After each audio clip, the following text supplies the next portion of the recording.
ቤሎ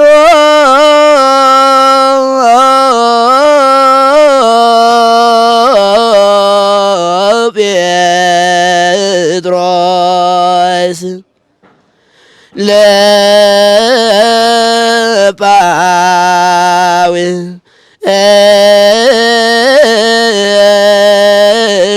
ለጳውሎስ ጥባኬ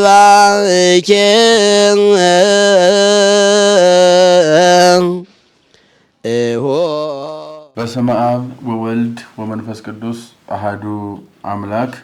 በመላው ዓለም የምትኖሩ የእግዚአብሔር ቤተሰቦች የቅዱስ ቤተክርስቲያን ልጆች ሁላችሁም በእያላችሁበት ጽንፈ ምድር የእግዚአብሔር ሰላምታ ይድረሳችሁ። እንደምን አላችሁ? እንደምን ከረማችሁ? በእግዚአብሔር መልካም ፈቃድ ዛሬ የተለመደውን የሐዲስ ኪዳን ትምህርት የቅዱስ ማቴዎስን ወንጌል እንማማራለን። የምንማረው ዛሬ የማቴዎስ ወንጌል ምዕራፍ 9ን እናያለን። ምዕራፍ 9 ምን ይላል? በውስጡ ምን አለው? ስለምንስ ይናገራል? ከዚያስኛ ምን እንማራለን? ወደ ህይወታችንስ እንዴት ነው ምን ቀይረው ምን ተረጉም የሚለውን እንደዚህ አይነት መልካም ፈቃድ እናያለን።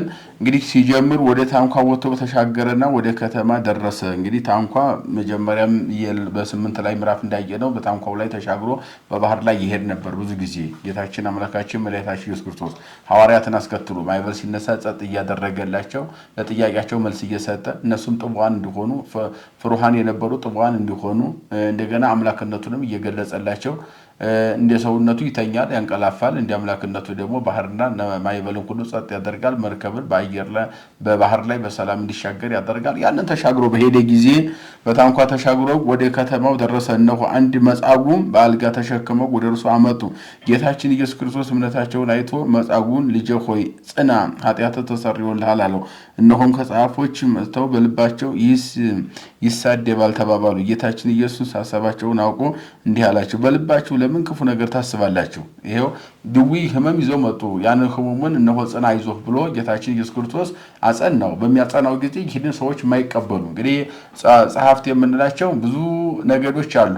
በእርግጥ የእግዚአብሔርን የጽድቅ ስራ የሚቃወሙ ፈሪሳውያን አሉ፣ ሰዱቃውያን አሉ። ወደፊት እንመጣበታለን። እንደገናም ደግሞ ይህ ጸሐፍት የሚባሉ አሉ፣ ረበናት የሚባሉ አሉ፣ የህግ ምሁራን የሚባሉ አሉ።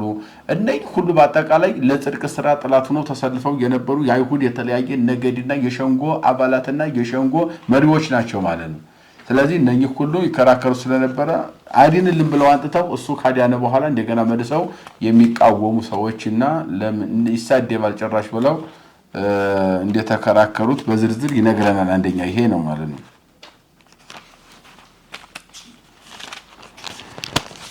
እንግዲህ እዚሁ ጋር ተያይዞ ሌላ የምናገኘው ነገር ስልጣን እንዳለው እንደታወቁ ከዚህም በኋላ መጻጉዕ ተነስ፣ አልጋን ተሸከምና ወደ ቤት ሂድ አለው።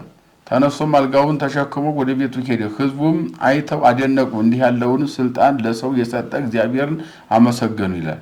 አሁን ያ ማለት መጀመሪያ የነቀፉት ነበረ። የሚነቅፉትን ነገር ትቷቸው እሱ ጌታችን ኢየሱስ ክርስቶስ ስራውን ቀጥሏል። አሁንም ቢሆን በአልጋ ላይ በደዌ የነበረውን ሰው እሱን ተነስቶ አልጋን ተሸክመ ሂድ ብሎ ጌታችን ኢየሱስ ክርስቶስ መናገሩን ይህንን ሲናገር በቃሉ ሰማያትና ምድርን መቀመቃት አየራትን ዓለማትን ሁሉ በቃሉ የፈጠረ በቃሉ ሁሉ ማድረግ የሚችል በቃሉ ዘእዙም ለደመናት እንደ ደመናትን ሁሉ ማዘዝ የሚችል እግዚአብሔር በቃሉ አልጋን ተሸክመ ሂድ ብሎ ሳይነካው በቃሉ ሲናገረው ብቻ አልጋውን ተሸክሞ ድውዩ እንዲሄድ ማድረጉን እና ሌሎችም ደግሞ ይህንን ስልጣን የሰጠ ለሰው ልጅ ብለው ሰዎች እግዚአብሔርን አመሰገኑት ይላል። ያ ማለት ራሱ እግዚአብሔር ነው፣ ነገር ግን ባለማወቃቸው እንዴት አይነት ስልጣን ያለው ሰው ነው ብለው ይህንን እግዚአብሔርን በዚህ መንገድ ማመስገናቸው ይናገራል ማለት ነው። ከዚህ ቀጥሎ ያለው ደግሞ ቅዱስ ማቴዎስ መጠራቱን ነው። ማቴዎስ እንዴት ተጠራ የሚለውን ማቴዎስ ስሙ ማን ነበር የሚለውን እዚህ ላይ ይነግረናል። ጌታችን ኢየሱስ ክርስቶስ ከዚያ ባልፎ ስሙ ማቴዎስ የተባለ ሰው በቀረጥ መቀበያው ተቀምጦ አገኘና ተከተለኝ አለው። ቀረጥ ማለት ቀረጥ የሚያስቀርጥ ገበያ ላይ ተቀምጠው ቀረጥ ከገበያተኛው የሚያስቀርጡ ማለት ነው። ወይም ግብር የሚያስከፍሉ ማለት ነው። ግብር ከሚያስከፍልበት ወንበር ላይ ተቀምጦ በነበረ ሰዓት ጌታችን ኢየሱስ ክርስቶስ በዚያው በከተማው ስለነበረ በቅፍርናሆም ናና ተከተለኝ ብሎ እንደጠራው በምሳ ተቀምጦ ሳለ ብዙ ቀራጮች ኃጢአተኞችም መጥተው ከጌታችን ከኢየሱስና ከደቀ መዛሙርቱ ጋር ተቀመጡ። ፈሪሳውያንም አይተው ደቀ መዛሙርቱ መምህራቸው ከቀራጮችና ከኃጢአተኞች ጋር ለምን ይቀመጣል ብለው ተናገሯቸው፣ ጠየቋቸው ይላል። ማቴዎስም ብቻ አይደለም ሌሎችም ቀራጮች ነበሩ። እንደኛ ሁሉ ጋር አብሮ ተቀመጠ። እንደውም በቤት ተቀምጦ በማይድም ሁሉ አዩትና ፈሪሳውያንና ሰዱቃውያን የሚባሉት ደግሞ እነኛ ተቃራኒዎች መጡና ሐዋርያትን ጥያቄ ጠየቋቸው። ይህ ጌታችሁ አይደለምን? መምህራችሁ አይደለምን? ጌታ ከሆነ መምህር ከሆነ ለምንድነው ከኃጢአተኞች ከቀራጮች ጋር አብሮ የሚቀመጠው አብሮ የሚሄደው አብሮ የሚኖረው ብለው አብሮ የሚታየው ብለው እነሱን መጠየቃቸው ነው የሚነግረን ማለት ነው። ከዚያ በኋላ እነሱም ሄደው ለጌታችን እንዲህ ብለው ፈሪሳውያን ሰዱቃውያን ጠየቁን ብለው ሐዋርያት ለጌታችን ሲነግሩት እርሱም ደግሞ እንዲህ ብላችሁ ነገሯቸው ህሙማን ይፈቅዱ ወላቃቤ ሥራይ ዋቆጠው ያን ህመምተኞች ባለመድኃኒትን ይሹታል ይፈልጉታል እንጂ ጤነኞች አይፈልጉትም ምክንያቱም ጤነኞች ናቸውና።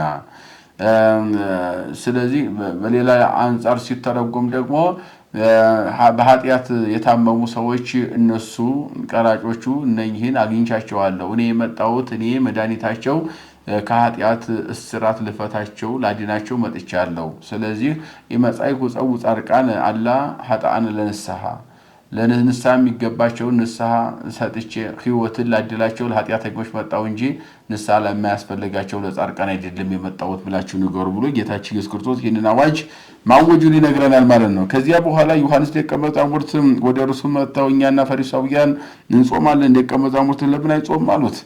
አሁን ተሰብስበው መጡና ዮሐንስ ተማሪዎች እኛም ፈሪሳውያንም ሁሉ እንጾማለን፣ ያንተ ደቀ መዛሙርት ግን ለምን አይጾም ብለው ጥያቄ ጠይቀውታል።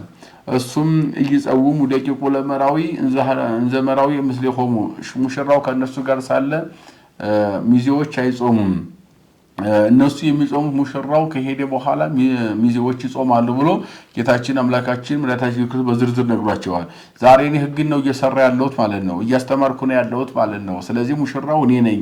እኔ ሙሽራቸው እያስተማርኳቸው እየመከርኳቸው ገና አይምሯቸው በእውቀት እንዲያድግ እንዲበስል እያደረኳቸው ነው።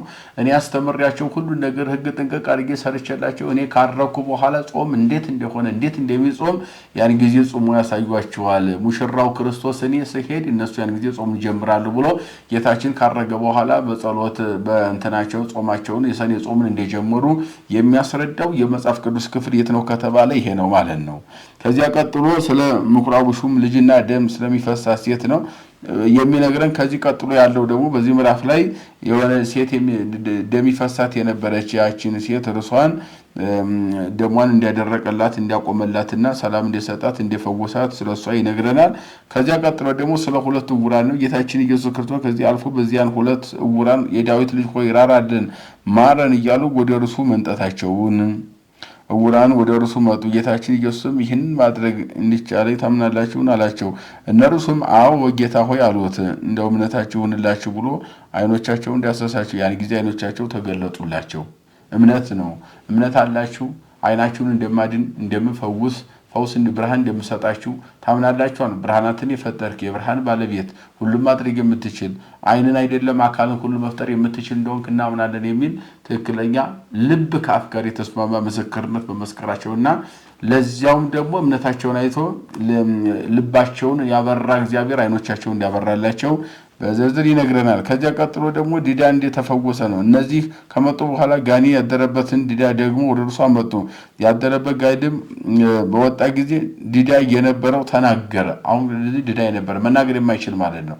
ያ ማለት አንደበቱን ቆልፎ እንዳይናገር ያደረገው ሰው ነበረ። እርሱንም ጌታችን አምላካችን መድኃኒታችን ኢየሱስ ክርስቶስ ወደ እሱ ያመጡለት እርሱ እንዲናገር ማድረጉንና ሰይጣንን ከሱ ማስወጣቱ ይነግረናል። ከዚያ በገሊላ እየተመላለሰ ማስተማሩን ነው። ጌታችን ኢየሱስ ክርስቶስ በምኩራባቸው እያስተማረ የመንግስቱን ወንጌል እየሰበከ በሕዝቡ ያለውን ደዌና ሕማም ሁሉ እየፈወሰ በየከተማውና በየመንደሩ ሁሉ ተመላለሰ። ብዙ ሰዎችን አይቶ አዘነላቸው።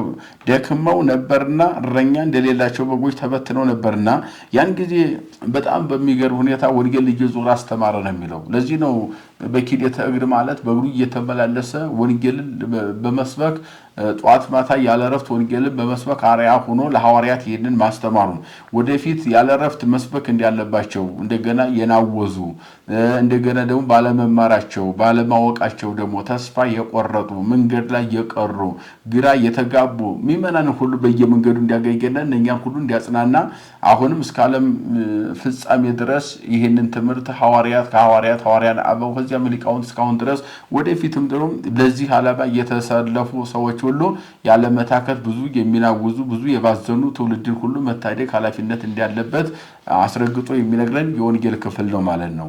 የመከረን የገሰጸን ያስተማረን የሰራዊት ጌታ እግዚአብሔር አምላካችን ከፀሐይ መውጫ እስከ ፀሐይ መግቢያ በፍጥረታት ሁሉ አንደበት ስሙ የተመሰገነ ይሁን። ይቆየን።